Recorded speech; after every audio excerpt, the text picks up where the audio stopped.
Happy International Women's Day to you. Welcome to a special two-parter episode that starts off Season 6 of the Womenpreneur Asia podcast, and I'm your host, Krista Gun. This season presents another 14 episodes of entrepreneurial stories from Asian women entrepreneurs in Asia, because my mission is to help you as you navigate your own business journey. This episode is sponsored by Reebok Studio. Today's episode is with a Singapore-based Dutch entrepreneur, Maaike Doyer, who is the founder and managing partner of Epic Angels. She is definitely not Asian, but I invited her to be part of this special International Women's Day episode because we're talking about funding women entrepreneurs and particularly female startup founders in Asia. According to a report by Harvard Business Review, women-led startups received only 2.3% of venture capital funding in 2020. Research shows that investors tend to back those whom they perceive as similar to them. Instead of trying to convince male investors to invest in women, there is a need to focus on increasing the percentage of female investors. So all the more reason this episode is a must listen. This is the first part of a two-part series.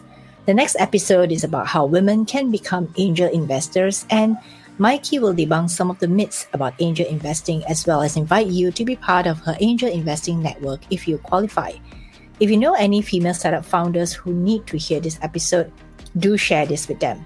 Maaike in this episode talks about the cupcake test, the 2-minute test, what should be in your pitch deck, and when you should be pitching to investors. Let's start the show. Hello, Maaike. Welcome to Womenpreneur Asia. So cool to be here, Krista. Thank you for inviting me. So, Maaike, where are you located? I am in Singapore. That's where I am right now. But you're not Singaporean, are you? I am this blonde woman, so no, definitely not Singaporean. I was born in the Netherlands. That's where my weird name is coming from as well. Everyone is always asking me, how do I pronounce your name? There's only one country in the world where they know how to pronounce that, and that is in the Netherlands. Maaike. And I've lived in the United States as well, and I moved to Singapore about 2.5 years ago. And what is that one thing you like about Singapore? I mean, for me, Singapore is also that gateway into Asia. It's the proximity to all the countries. So I'm so happy that finally, since a year, I'm allowed to travel freely, because as you can imagine, that was a bit of a dumper when we just moved here and we were not able to travel, because the proximity to all the countries here is amazing. Singapore as such it's a fun country as well to see how they think about innovation, what the role is of the government in here. I really admire that. And that's really interesting to observe from close. And how many countries have you been to since the borders have opened? Oh, I think last time I visited 11 countries. So yeah. That's a lot of countries. Yeah, I do love to travel. I think overall I visited about 65 countries now. So yeah, I'm a big traveler for sure. We are here for a very special episode because this episode is going to talk about women and money. And we love talking about money. Because, women in business, right? We want to know how to get money, where to get money, how do you get more money to grow our businesses and all that. So this is a International Women's Day special that we are doing today for the benefit of all our listeners. So before we even get there, and I know today is going to be a really juicy episode. So Maaike, tell us a little about your business. About my current business, right? About Epic Angels. So as Epic Angels, we are the largest female-only angel investor network in Asia. And so we're an angel network, which means we invest in startups. And we only have female investors. So that's pretty unique about Epic Angels, because we always speak about how female founders are not getting the funding that they deserve. But I think the real root cause for that is that simply there are not enough female asset allocators, as it's formerly called, e.g. female investors. Because once we increase that ratio, my firm belief is that automatically we will also increase the funding in female founders. So with Epic Angels, I'm really focused on increasing the number of female investors. So we're currently 120 female investors that are investing in startups all throughout Asia. And our investors are based in all the different countries in Asia, but even outside Asia as well. But they all have an interest to invest in Asia. And what made you start this? It started with my own needs because I moved to Singapore 2.5 years ago. I came from San Francisco, which is the mecca of angel investing, of startups, of course. So I started my angel investing journey there myself. Because in San Francisco, doing angel investment is like getting a coffee. It's very mainstream. It's nothing special. My first investment was literally $100, very easy to get started. So when I moved to Asia 2.5 years ago, I wanted to further continue my angel investing journey and obviously also focus on Asia startups. But when I started to look for a community that I could become part of, I couldn't really find it because I noticed there's a lot of elite groups around it and sort of elite behavior. And I was like, nah, right? I don't feel part of that. Or people wanted you to invest $50,000 immediately. I'm like, oh no, right? That's not what I have in mind. That's not what I consider angel investing. So I just decided to do it myself. I called 3 friends. It's like, hey, would you be willing to do this together? And just the 4 of us, let's start investing in startups. And so we did. And 6 weeks later, we did our first investment in Aroga, a company in Bangladesh. Super cool. But what quickly happened was more and more startups started to knock on our door with like, hey, you are female investors. We need women on our cap table. Can you please invest in us? Well, obviously we couldn't. We're just 4 women. So, we didn't have any endless capital there. So that's what made us decide a little over a year ago to open our doors for more angels. Wow, great story. And I love how you said that when you first invested, it was just like getting a cup of coffee. It's like that simple, that easy. Yes, absolutely. Absolutely. And that's what I really want to bring into Singapore and into Asia as well. And as we like to call, democratize angel investing, lower that barrier to enter. A lot of people think it's this big, scary thing. I mean, people think about finance often already. That's big and scary. Yes. Investing your money and it's just this barrier to enter. And I want to remove that. So that's our goal. Yeah. And I think you hit the nail on the head because when you talk about money or even finance, women particularly kind of get a bit, okay, I'm not too sure about this. that feeling starts to come in that I personally feel like, oh, well, sometimes it's like a big topic, right? So you need to have a lot more consideration, a lot more thought into it when you want to invest your money into something.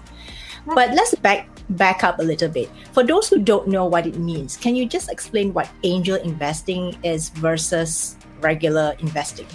Yep. Angel investing versus VC. I mean, I always joke, like the biggest difference is as an angel investor, you are investing your own money. As a VC, you're investing someone else's money. So that is a massive differentiator, of course. But as an angel investor, typically you come in pretty early in startups. You invest, with Epic Angels, you would only invest $1,000, $5,000 per startup. So you invest small amounts and you're there really to help that ecosystem to the next level, to bridge when the startup is just out of that friends, family, and fool round, as we like to call it, like everyone that really knows you.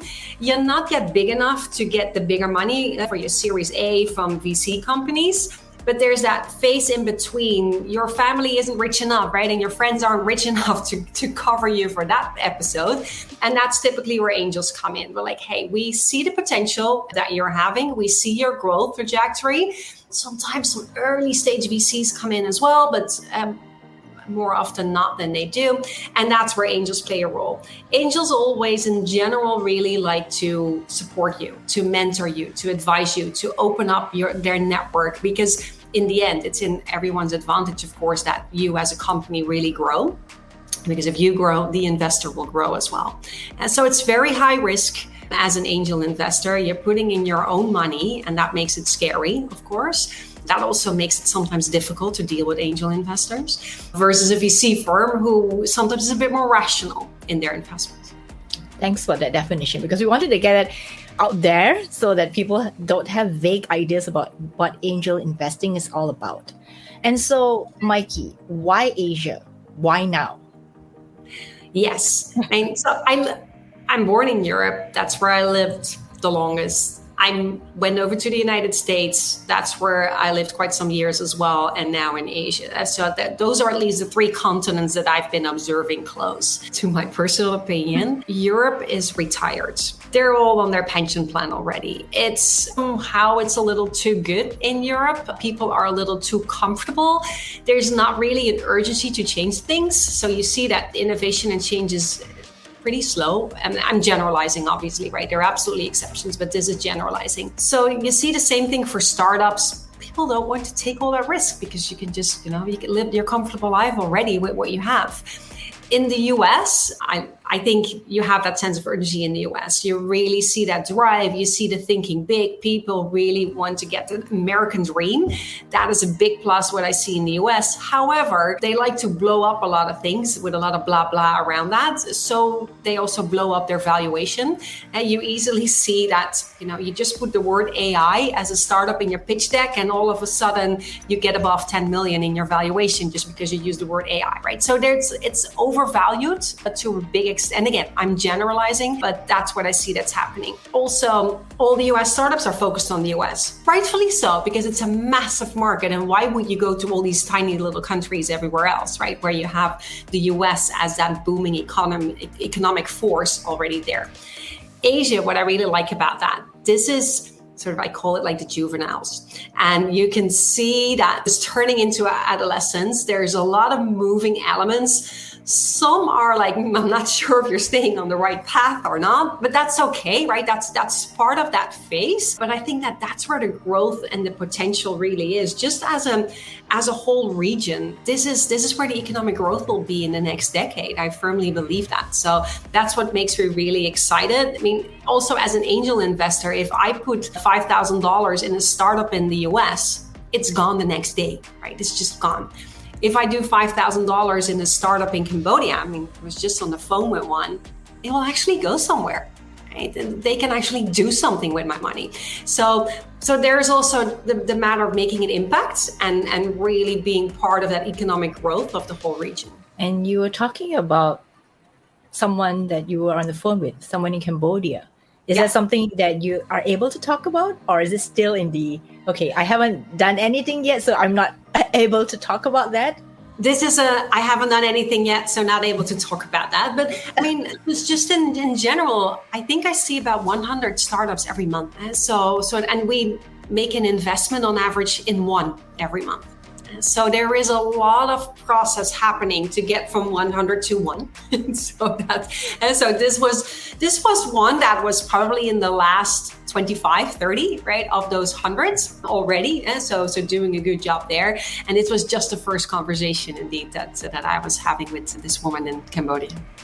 And it must be very interesting for you to really listen to each and every one who pitches Epic Angels, right? Absolutely. I really love that, right? Earlier this morning, I was on a call with another startup in the Philippines. And the topics are completely different. Like the Cambodia one is focusing on agriculture. The one in the Philippines is actually focused on sexual wellness. Complete different industry, right? So, and I really love that difference and the different type of issues that you see in countries, that you see in the industries that are passing to speak with all the founders, those enthusiastic founders about this. And what makes you excited every day to talk to? I know these are different, diverse businesses, but what actually makes you feel like, wow, there's something, right? I don't know whether it's magic dust or whatever. What makes you feel that when you talk to a founder and you know that this is it, even though maybe you've never gone, the full interview, due diligence, what makes you feel like this is it? I love how one of our angels, she was able to bring this into words a lot. So I'm going to steal her words. Susan, if you're listening, this is from you. She's calling it the cupcake test. And I really love that. She's like, do I want to share my cupcake with this founder? Yes or no? Right? I like cupcakes. So do I want to share that? and it really is like that, right? It's just because you're entering a relationship with each other that's gonna last 5 to 10 years. It's quite a long time. It's not a one-off and okay, thank you, and we're done. It really is 5 to 10 years that you're gonna be connected to each other.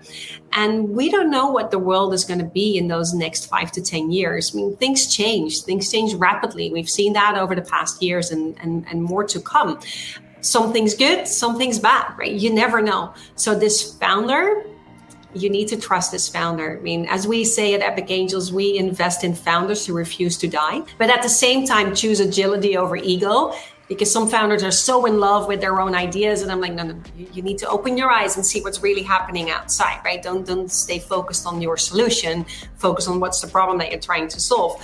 But really, that dynamic needs to be there. Like, okay, there is some magic indeed. It is for a large extent. That's where it starts. That's the number one thing. That is team. Do I really like that team? And then of course the rest will come as well. Like, hey, is this business scalable? Can it grow? Because as an investor, I want to get a return on my investments. And so do I see that opportunity for scalability within this organization? Is there enough markets? Are they unique enough? Do they have some operations, some go-to-market in place where I really firmly believe that, yeah, right, they will be able to realize that? So those are some of the first things that we're looking into. So it's the cupcake test. The cupcake test. I love that one, right? That's why I have to steal it from Susan. I really like how she's framing that, because you immediately can imagine that. So we're talking about women and how they can get money or funding for their own businesses. But what if they don't want to go that route? They don't want to go down the angel investing. They don't want to get an angel investor. Are there other ways or other forms that they can actually get money to grow their business? You don't have to, right? I mean, you can grow yourself just by growing your revenue. It usually means if you're not getting investors in general, again, I'm generalizing, your growth is a little slower because you first need to earn money before you can spend money. That's usually how it goes. You could get maybe a small loan, especially if you already have some good sales. You can do some bank financing, and they usually will be able to finance your sales. If you can have a bit of a track record, like, look, this is what my sales pipeline looks like. Maybe if you do B2B, you even have POs that you can show a bank. They often are willing to do a cash flow bridge for you and finance that cash flow difference that you're having. That often happens as well. I mean, why not? It's by doing it that way. If you're going for angel money and VC money later on, that usually means you want to exponentially grow your business. You're there like, okay, I really want to put in a lot of dollars to grow faster than any of the competitors that are out there. I want to be that first to market or the best to market or whatever that is. And I really want to go speed before anything else. That's often a differentiator. But there are other options. You don't have to. It's not a must. You should be able to grow as well by just growing a little slower. And there's nothing wrong with that. Sometimes it's also good that women know when should they actually reach out to an angel investor or even a VC to fund their business. Some people don't know when is the right time. Or is it okay to even pitch the angel investor even before they are ready? I think in the end, if you want to get money from investors, angels or VCs, you need to show that you will be able to grow their money. A VC is not looking to get 10% return on this deal. They want to get 10 times the return on this deal. So that's a big difference from, just someone who wants to lend you some money and gets a 10% interest or something like that. That's also good. And you have a lot of those peer-to-peer debt options as well that you can go for. But if you go for VC, you need to show that funding that you're going to get is really going to lead to exponential growth in revenue, because the investor, ultimately what they want to see is, how will I get my money back? And what's that potential of getting my money back? Because if you say that your valuation is 3 million right now, I want to make sure you can get to 30 million or even 50 million. How are you going to get to that valuation from the 3 million where you are right now to the 30 million in the future? That's what I'm interested in as an investor. I really want to see that growth potential, at least. I mean, I know it's all assumptions that you put on a piece of paper, but do you have the drive? Do you have the ambition and the capabilities to bring it to that level? I think that's an important one, because if you're, just wondering and like, oh, maybe if I can get $50,000, I can get to that next level. That's too early, I would say, for angels and for VCs. If it's that relatively small money that you need, try to do your friends and family around you. People that know you, that would be willing to put some money into your company as a very, very early stage investor. That will get you to the next level, and that will get you some larger investors in. So I think that would be a good way. I mean, it's hard to say when it's too early. I've had people that literally only had a pitch deck done. They barely worked on the branding even. And I'm like, oh, that's too early. I want to, even though, I've invested in companies that are pre-revenue. So they haven't done any sales yet. So that as such is not a bad thing. But then they have other things done, like an important partnership, or there is a prototype and they've done some beta testing already. So there's something to show for that really exists that I can almost touch, right? Even though it's often tech and it's digital, but that I can see, I can experience, I understand what this is about. I need to see action, not always traction, but definitely action, that this idea indeed might work and that people are interested to pay for your value proposition. That's the minimum thing that I need to see. Yeah, I love that advice too, because I think it gives people something to think about even before they get to pitching people. Yeah. It doesn't have to be angel investor, but even other people pitching their own family or friends or the other bigger circles out there for money. Because coming up with an idea is easy, honestly. Everyone comes up with multiple ideas every single day. It's about your execution power on that idea.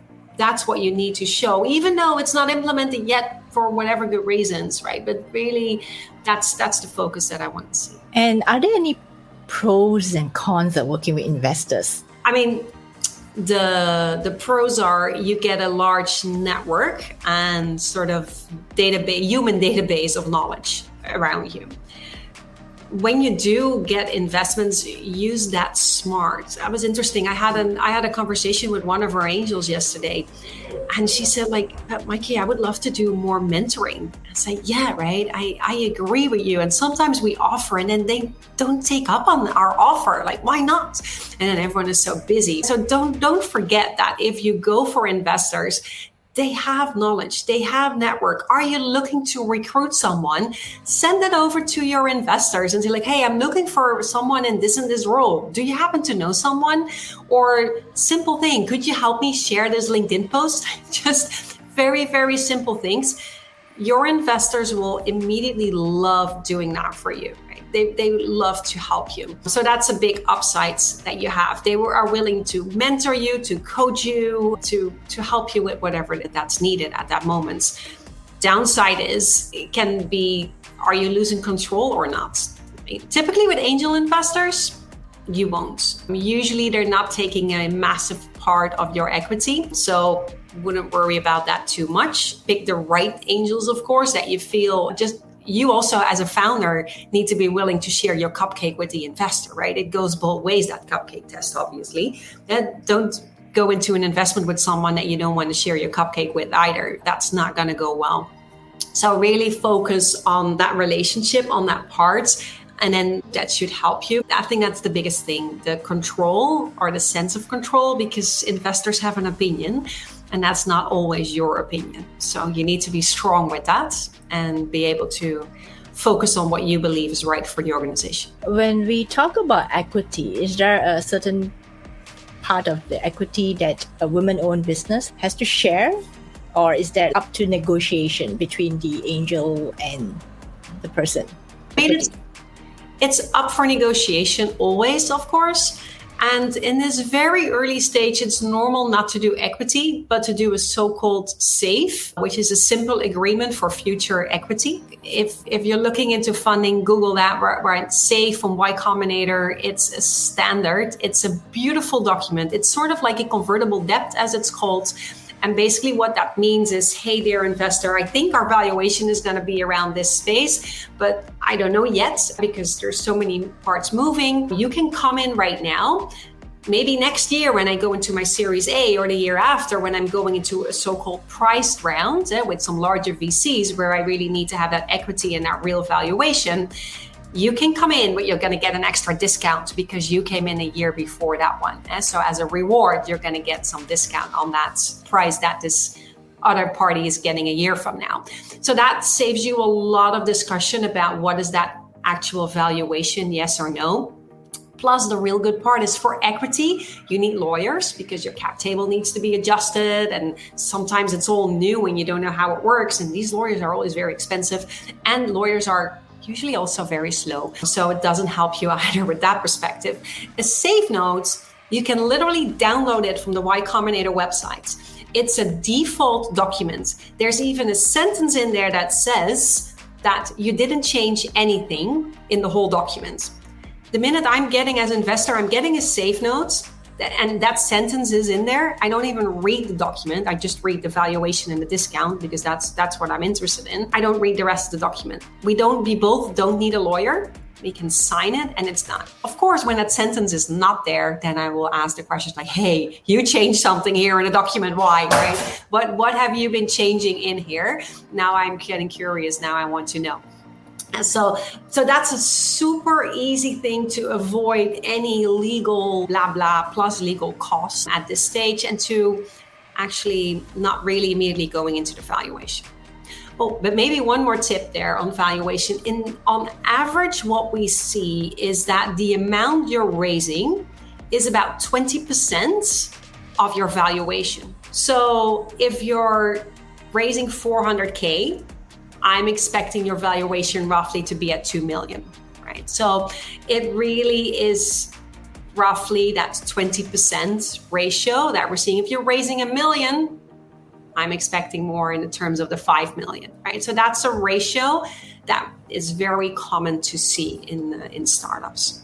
So that's something that investors look at.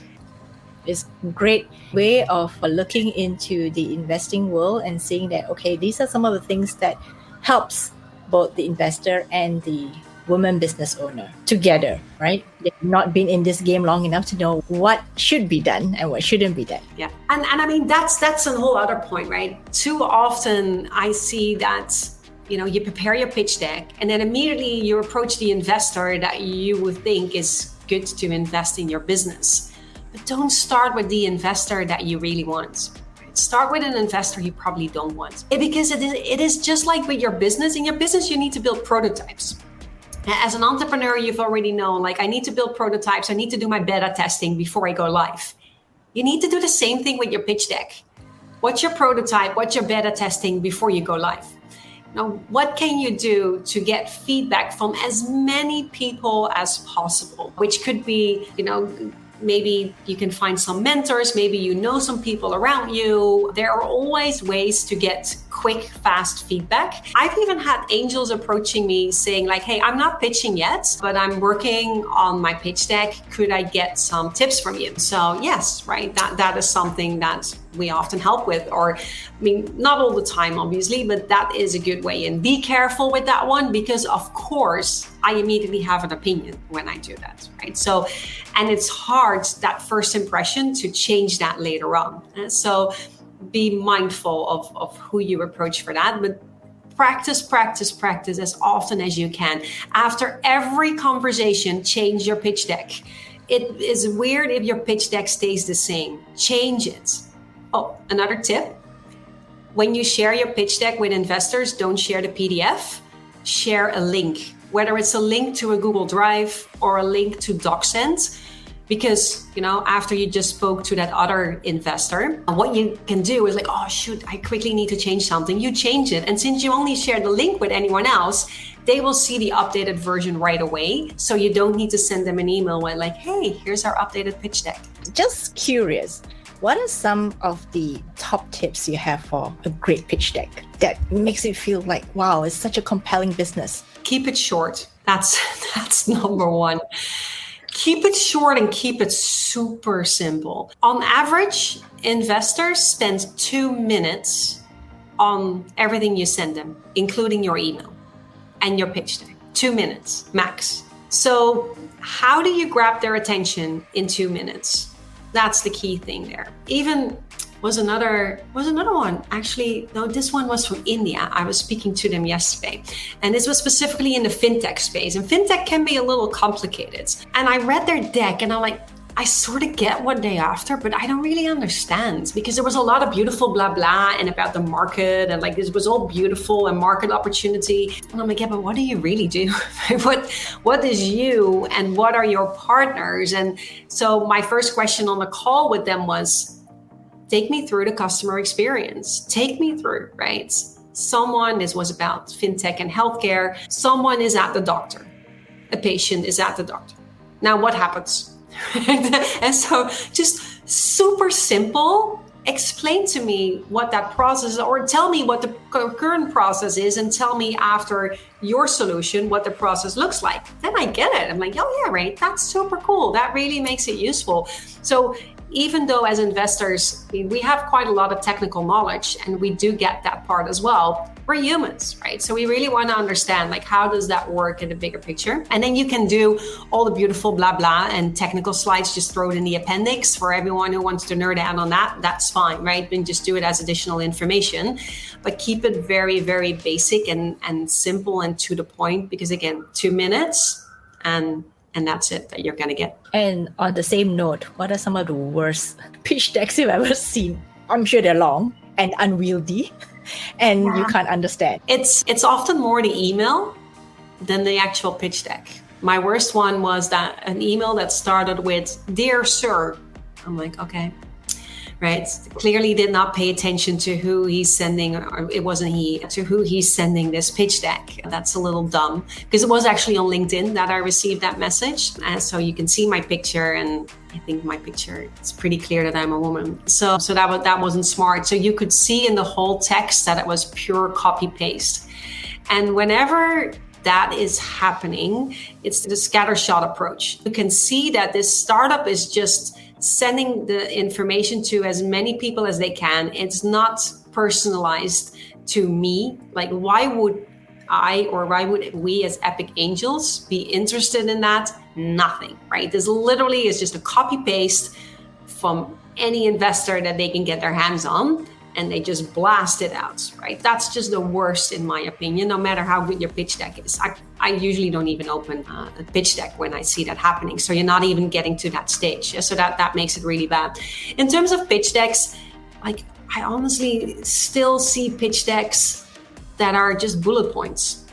The very old-fashioned, old-school slide decks with a title and then bullet points and barely any visuals. No, right? I think these days a pitch deck needs to be very visual. Needs to have a lot of pictures in there, a lot of visual designs to show that, as we just said, for example, a customer journey, or to show what your app looks like, what your website looks like, what your actual product looks like. Make that visual, your financial information, make that visual as well in a graph or in a chart or whatever you want. How can you make that more appealing visually? And because visuals are much easier to understand. And as I said, you only look at it 2 minutes. So with that in mind, how do you get that information across in only 2 minutes? A lot of times people need to really look into even how to present first before even coming to pitch someone, right? How to put all their information together properly in a deck. Yeah. So in your opinion, at Epic Angels, are there any stories that you could share with us about some of the women who have been funded? It's always sort of that connection that you need to have, right? I mean, for example, one of the startups that we just funded was Sahat Kahani. They're raising their Series A right now. I mean, I can't publicly disclose all the numbers, of course, because that's private information, but they're raising a Series A, which usually is a pretty big round. And they knocked on our door, and on average, we do sort of between 50 and 100K per startup. That's what we see. So even if we get to 100K, is relatively small for the round that they were in. So I was like, why do you knock on our door? And they were like, yeah, because you're women and we need women on our cap table, because these are two female founders, super, super strong women. Definitely share all my cupcakes with them. And these women, they're like, yeah, all our investors are men right now, which means all our board members are men. So we need Epic Angels because we need a female board member. So that was a real fun conversation that we were having. And we had that initial click right away. It was just, this first conversation was really good that I had with them. I still remember how I left that conversation. I think it was a 25-minute conversation. It's relatively short, but I really left that call excited. And I called my business partner, Hester from Epic Angels, immediately. He's like, oh, I really spoke with a cool startup. And it's just that vibe that you're having with each other. And luckily, that's the first call. Then they still need to show it through their business as well. So we had, with all the angels, we do 2 more calls. We look at a data room as well. So all their financial information, we really dig pretty deep on all that data that we're receiving during our due diligence together with them. And throughout that whole conversation, it was just this open, transparent conversation. And I think that's the other part. It really feels like, hey, we're in this together. As investor and as a startup, and not like, oh, I need to keep a wall between investor and startup, and I maybe only should present it with a beautiful perspective. I mean, yes, of course, highlight the big items, but don't hide anything, right? That's the worst you can do, is hiding information in a pitch deck. Actually, that's another startup this morning that I was looking into from Thailand, actually. I was going to the data room, so already pretty far ahead, and we're super excited. But I was going through the data room this morning, and I found a few things in there that really didn't make me happy. I was like, hey, why didn't you tell me this? Right? Because there was really an extreme drop in their revenue, for example. And then I looked into their pitch deck and I'm like, you just cut off the information in your pitch deck right before that crazy drop. And now in the data room, of course, you have to show me everything. So now I do see that drop. Why didn't you tell me up front? Right? Because if you tell me up front, because you probably have a really good explanation on why that happens. And then that's okay, right? Things happen. You're a startup. Nothing goes in a straight line up. That's not how the world works. But let's be open about that together and understand where that's coming from. Because right now I'm like, why didn't you share that information with me? Why do I need you to ask now why that happens? So that doesn't feel good in terms of trust and transparency with each other. And versus the one that we invested in, Sahat Kahani. From the beginning, that was good. And they were also like, good question, don't know, right? I need to get my finance guy in here. That's okay, right? That's totally fine if that happens. You don't need to have an answer to every question. It's about being very confident about who you are, what you want to achieve.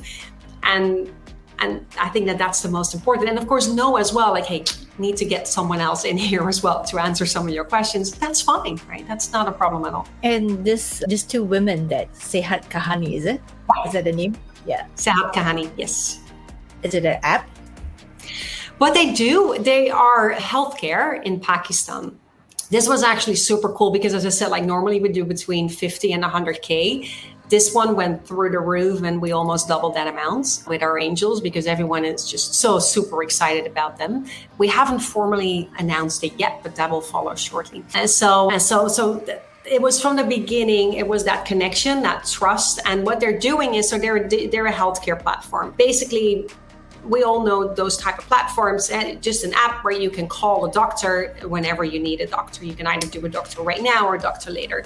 What's super cool about Sahat Kahani is they focus a lot. So it's run by 2 women and they're both doctors. So that's already really great. Apparently in Pakistan, there is the doctor bride phenomenon. I never heard about this before, but what happens a lot is that a lot of women go to medical school and are actually graduating as a doctor, but then they get married, and then for multiple reasons, they're not able/allowed to actually practice being a doctor.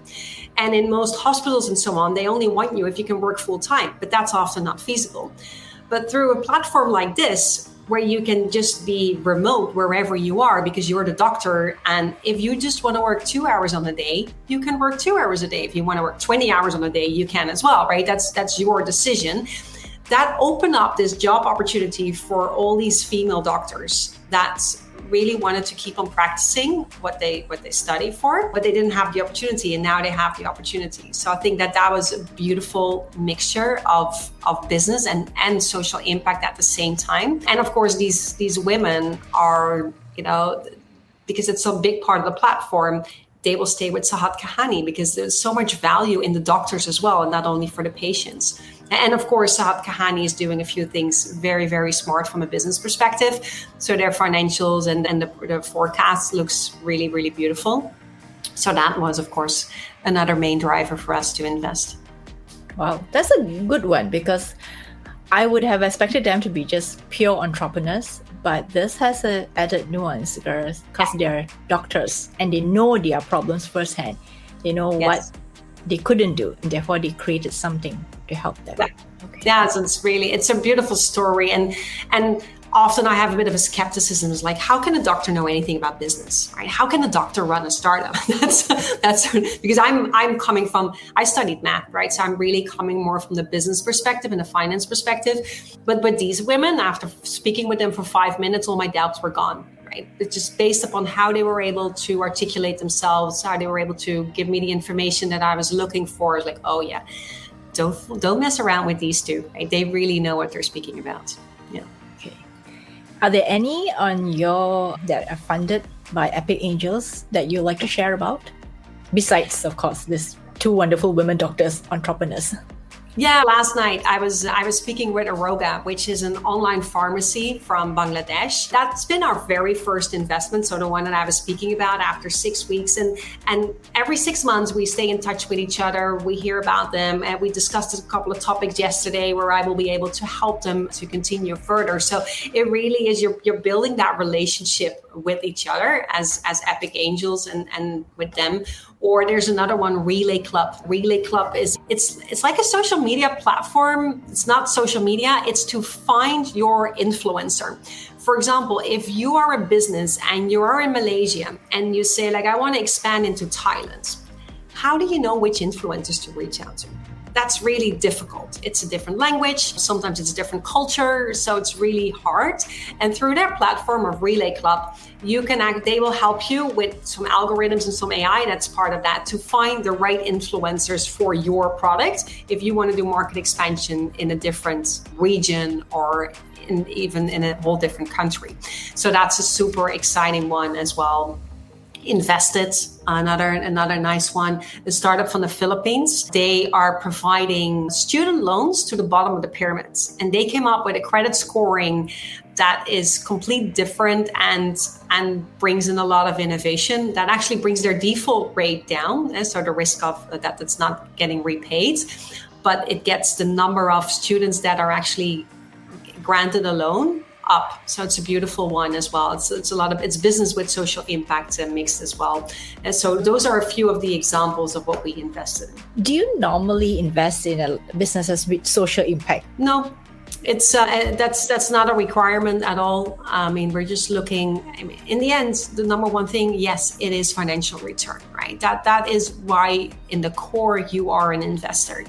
If that's not what you're after, then maybe you should just do philanthropy, right? And just give things to a good cause that you really will know that it ends up being spent on that cause. So that's the driver. But I don't think that that's exclusive. It can have both, right? Both the social impacts and financial impact as well. But it's not a requirement. I mean, it is something that many people get excited about. That's true, but it's not a requirement. Yeah. As I said, right, I'm really set out to have more female investors, but automatically, I think right now, 90 or 95% of our portfolio is female founders. And so the majority still is a woman, even though we're not necessarily focused on that. It sort of automatically happens. Just like I feel the other way around happens as well. If it's men that are making the investment decision, then 90 to 95% of their portfolio turns out to be male founder. Right? You see the same thing happening with us, but then reverse. And what can we do as women to ensure more women are funded? I think number one is network. I think as a founder, if you want to get funding, you need to build your network. That's the number one thing. Like as I mentioned before, max 2 minutes are being spent on analyzing your email and your pitch deck. So what makes you stand out? I mean, I'm seeing about 100 startups every single month. How are you going to stand out that I at least want to get on that first call with you? That you need to do something. And a warm introduction is one of those something things that really will help you stand out. If it's a warm introduction, 80% certain that I will set up a call with you. If it's a cold introduction, max 5 to 10% chance that I will set up a call with you. So that really is critical. So figure out, and I think as well, like how can we help each other with that? That's opening up our networks to each other. So really look for like, hey, who do I know? I mean, in case you're pitching to Epic Angels, well, right now you could just like say, hey, Krista, can you connect me there with Maaike? And then already make that connection. I mean, that of course helps, or at least there is a reference like, hey, I heard you speak. That makes sense. But who do you know? Do you know another startup that got funded by this investor? Whether it's an angel or whether it's a VC, who else did they invest in this investor? Who else did they put their money in? Who is that startup? Reach out to that startup and say like, hey, I see you got funding from that one. Would love to talk with you to learn more about the interest of that investor. What are they are about? Let me understand this person. And of course, can you give me a warm introduction to them? Because that makes all the difference. So I think building that network is the number one thing on how we can help each other. Great advice. I think networks are actually how women usually operate. Yeah. We love, sharing information. We love telling each other, like even if we got something good, we're so excited. We want to tell another woman friend about it. What about one piece of advice besides the network? What if someone listening to this says, okay, I want to go to Epic Angels? What should they do if they're interested? Well, if they're interested, check out our website, epicangelnetwork.com. That's where you can find us. If you're ready to pitch, there is actually a button on that website that says submit your pitch. So that's how you can put in, we ask a few questions, including the link to your pitch deck, and that's what you submit. There's also a box in there that asks like, how do you hear about Epic Angels? And so refer to this, of course. That will really help that I know like, oh, they've been listening. I'll definitely pay a bit more attention to that. And so I think that's already a great starting point if you really want to go for Epic Angels. In general, when you're working on your pitch, practice. Really, it is like you're selling a new product. Like you already build a company around your product. Now you build basically another company about your pitch deck. It really is hard work. It is business development. It's just as hard selling your product as it is to sell your company, because that's what you're doing in a way. So practice, build your prototype, create your drafts, get feedback, get beta users, get some test users in, and gather all the feedback that you can, plus those warm introductions to get straight to the investor. That is really helpful. So anyone listening to this, if you've heard about this interview on Womenpreneur Asia, go and let Epic Angels know that you've heard about yes, Epic Angels from this interview. And maybe that's like a nice warm introduction, right? To get at least your toe through the door. Absolutely. Yes. The cupcake test was the best ever in my opinion, and not only because it is simple and profound, but I can see how we can use it when we are considering partners in business or working with someone else. Would you want to share your cupcake with that other person? Stay tuned for next week's episode because Maaike and I continue to talk about women and money. In the next episode, we talk about how you can be part of an angel investor network and invest in other women's businesses. If you liked today's episode, please subscribe to the podcast and share this episode with a friend, and find additional show notes on womenpreneurasia.com. It's been a pleasure having you with me here today, and I will see you next Friday.